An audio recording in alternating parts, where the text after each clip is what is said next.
বন্ধুরা, এর আগে আমরা বেতালের ১৬তম গল্প শুনেছিলাম। আজকে আমরা ১৭তম গল্পটি শুনব। ১৭তম গল্পটি পরে আর কিছু গল্প বাকি থাকবে। ২৫টি গল্প আছে, তার মধ্যে আজকে ১৭তম গল্প করছি। তারপর আমরা আবার নতুন অধ্যায় শুরু করব বেতালের এবং চন্দ্রগুপ্তের এই গল্পগুলি শেষ হয়ে যাওয়ার পরে। তো শুরু করছি সপ্তদশ গল্প। হেমকূট নগরে বিষ্ণু শর্মা নামে এক পরম ধার্মিক ব্রাহ্মণ বাস করতেন। তার ছেলের নাম ছিল গুণাকর। ছেলেটির দ্রুত ক্রিয়ায় আসক্তি থাকায়, দ্রুত ক্রিয়া মানে পাশা খেলা, ব্রাহ্মণ যা কিছু সঞ্চয় করেছিলেন তা অল্প দিনের মধ্যেই শেষ হয়ে যাওয়ায় শেষে প্রাণের দায়ে চুরি করতে আরম্ভ করল। তখন বিষ্ণু শর্মা রাগে, ঘৃণায় ও লজ্জায় তাকে বাড়ি থেকে বের করে দিল। তখন গুণাকার অনেক দেশ ঘুরে এক শ্মশানে উপস্থিত হয়ে দেখল এক সন্ন্যাসী যোগাভ্যাস করছেন। সে যোগীকে প্রণাম করে বলল,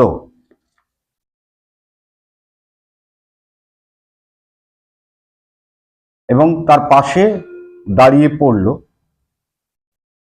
কিছু বলার আগেই যোগী তাকে দেখেই বুঝলেন এই যুবক খিদেতে কষ্ট পাচ্ছে। তাই তার সংগৃহীত অন্ন ব্যঞ্জনপূর্ণ এক নরকপাল তার সামনে দিয়ে তাকে খেতে বললেন। গুণাকার বললেন, প্রভু, এ খাদ্য গ্রহণ করতে আমার প্রবৃত্তি হচ্ছে না। তখন সন্ন্যাসী যোগাসনে বসে চোখ বুজতেই এক যক্ষকন্যা সেখানে উপস্থিত হয়ে বলল, আদেশ করুন প্রভু। সন্ন্যাসী বললেন, এক ব্রাহ্মণ ক্ষুধায় কাতর হয়ে আমার আশ্রমে এসেছে, তার উপযুক্ত আহারের ব্যবস্থা করো। সন্ন্যাসীর আদেশ পাওয়া মাত্র যক্ষকন্যার মায়া বলে নিমেষের মধ্যে এক প্রাসাদ দেখা দিল। সে ব্রাহ্মণকে ওই প্রাসাদের মধ্যে নিয়ে গিয়ে ব্রাহ্মণের পক্ষে উপাদেয় অনেক রকমের আহারে তাকে তুষ্ট করল এবং সুদৃশ্য মণিময় এক পালঙ্কে তাকে শুতে দিয়ে তার চরণ সেবা করতে লাগলো ওই যক্ষকন্যা সন্ন্যাসীর আদেশে। গুণাকর পরম সুখে রাত কাটালো। সকালে ঘুম ভেঙে গেলে দেখলো গতকালের কিছুই নেই। কোথায় সেই রাজপ্রাসাদ, কোথায় যে সেবা করছিল যক্ষকন্যা, সেই বা কোথায়, কোথায় সোনার পালঙ্ক, কিছুই নেই। সে তখন অবাক হয়ে সেই সন্ন্যাসীর কাছে গিয়ে সমস্ত ঘটনাটা খুলে বলল, যে গতকাল রাত্রিরে কি কি হয়েছিল, এখন সেগুলো কোথায় দেখছি না, এই কথাটাই সে বলছে।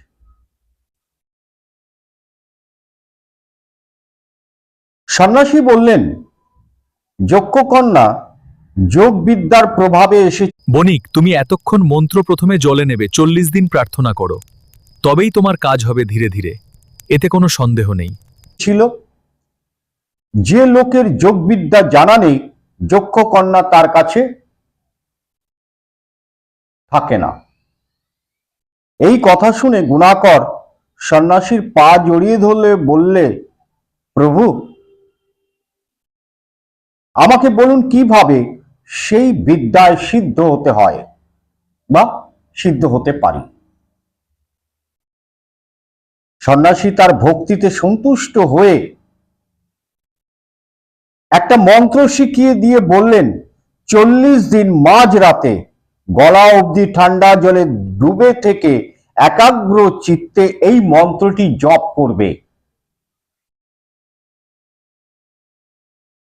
গুণাকার সন্ন্যাসীর নির্দেশ মতো জপ করে তার কাছে এসে বলল, প্রভু, আপনার আদেশ অক্ষরে অক্ষরে আমি পালন করেছি,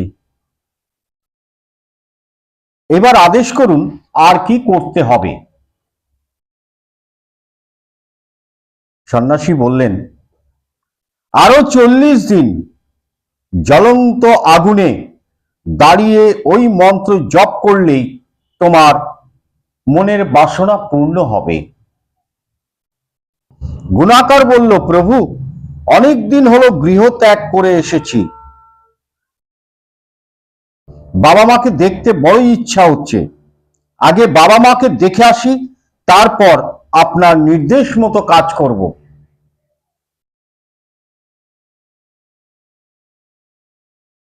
সন্ন্যাসীর অনুমতি নিয়ে গুণাকর বাড়ি গেল। অনেকদিন পর ছেলেকে পেয়ে বাবা মার আনন্দের সীমা রইল না। মা আনন্দে কাঁদতে লাগলেন। তারা জানতে চাইলেন, এতদিন সে কোথায় ছিল। তখন গুণাকর সমস্ত কথা খুলে বলল, এক সন্ন্যাসীর কাছে আমি এখন মন্ত্র সাধনা করছি, তোমাদের দেখতেই এসেছিলাম, এবার আবার ফিরে যেতে হবে। শুনে মা বললেন, আমাদের এইভাবে দুঃখ দিয়ে তুই চলে যাস না, যোগাভ্যাস করবার বয়স এটা নয়, ঘরে থেকে সংসার করলেই যোগাভ্যাসের ফল তুই পেয়ে যাবি। আমরা বৃদ্ধ হয়েছি, এখন আমাদের সেবা করাই তোমার পরম ধর্ম, ছেলেকে মা বলছে গুণাকরকে। গুণাকর শুনে একটু হেসে বলল, মায়াময় এই সংসার একেবারেই অসার, মায়া প্রপঞ্চময়, এ জগতে কেউ কারো নয়, সবই ভুল। মাকে জ্ঞান দিচ্ছে, এই মায়ায় আবদ্ধ থেকে আমি লক্ষ্যভ্রষ্ট হব না, যে পথকে আমি বেছে নিয়েছি তাকে ছাড়তে পারবো না। মায়ের শত কান্নাও তাকে আটকাতে পারল না। এই কথা বলে বাবা মাকে প্রণাম করে সে বাড়ি থেকে চলে গেল। সন্ন্যাসীর আশ্রমে গিয়ে আগুনের মধ্যে দাঁড়িয়ে জপ করেও কিন্তু কোনো ফল হলো না। এর কারণ নিশ্চয়ই তোমাদের জানা হয়ে গেল বা নিজেরাই ধরতে পেরেছ।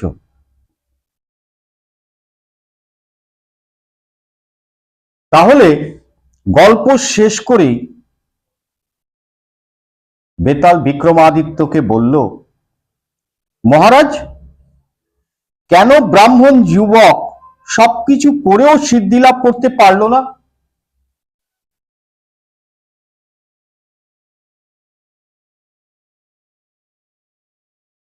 বিক্রমাদিত্য বললেন, একাগ্র চিত্ত না হলে কোনো ফল লাভ হয় না। একাগ্র চিত্ত না হলে, এক মন এক চিন্তাধারা না হলে কোনো ফল লাভ হয় না। ব্রাহ্মণের নিষ্ঠার অভাব ছিল, নিষ্ঠা সহকারে কোনো কাজ না করলে তা সফল হয় না, সফল হতে পারে না। বেতাল বলল, সে তো সন্ন্যাসীর আদেশ মতো কোনো কষ্টকেই কষ্ট বলে মনে করে নাই, কিভাবে প্রমাণ হবে যে তার একাগ্রতার অভাব ছিল? বেতাল রাজাকে জিজ্ঞেস করছে। সে সন্ন্যাসীর আদেশ মতো সব কষ্টকে সহ্য করে কাজগুলো করেছে, তাহলে কিভাবে প্রমাণ হবে তুমি যে বলছো একাগ্রতার অভাব ছিল? তাহলে তার প্রমাণটা কি করে হবে যে Om Shanti Shanti Shanti. May peace prevail in all directions and bring stillness to the mind and soul. তার একাগ্রতার অভাব ছিল? বেতাল চন্দ্রগুপ্তকে প্রশ্নটা তুলে ধরেছে। বিক্রমাদিত্য তখন উত্তর দিলেন, যদি সে একাগ্র হতো তবে বাবা মাকে দেখার জন্য অত ব্যস্ত হতো না। মাঝপথে 40 দিন সে প্রচন্ড ঠান্ডার জলের মধ্যে মন্ত্র জপ করতে পেরেছে, আর 40টা দিন আগুনের শিখার সামনে সে কি করতে পারল না? তার মানে তার একাগ্রতার অভাব। বিক্রমাদিত্য বলেন, সে যদি একাগ্র হতো তবে বাবা মাকে দেখার জন্য অত ব্যস্ত হতো না। তার মধ্যে বাসনাও ছিল দেখার। এই কথা শুনে বেতাল মনে মনে রাজার বুদ্ধির প্রশংসা করল, আর সাথে সাথেই সেই শিরীষ গাছে গিয়ে আবার বেতাল ঝুলে পড়ল। এটা 17তম গল্প বললাম। এরপরে আমরা 18তম গল্প শোনাবো। জয় জগৎবন্ধু।